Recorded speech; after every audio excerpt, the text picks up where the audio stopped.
ससुराल हम कैसे तोहरा दुआरा अइबहु।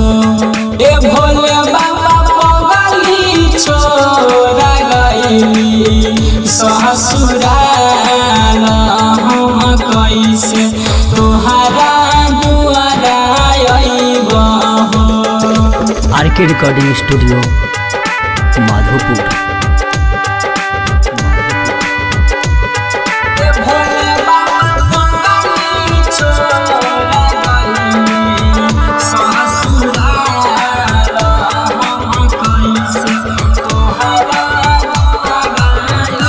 चढ़ते सावन में भोला बाबा जलवा चढ़ेलिया हो। ए भोला बाबा फुलवा चढ़ेलिया हो।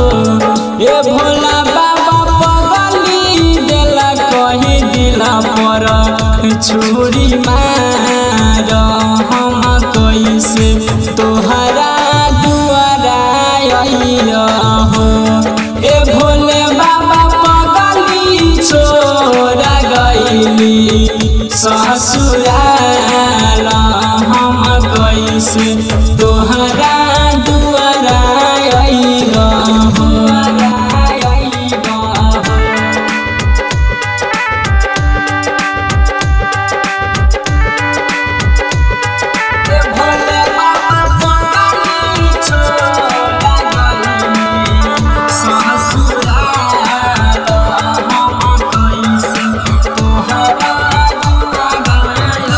कहे रमन जी भोला बाबा दुख बड़ा देल हो।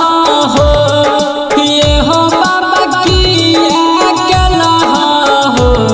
ए भोला बाबा हमारो न जनमा तुम मार हम कैसे तोहरा दुआरा अइबहु। ए भोले बाबा छोड़ा गइली ससुराल हम कैसे तोहरा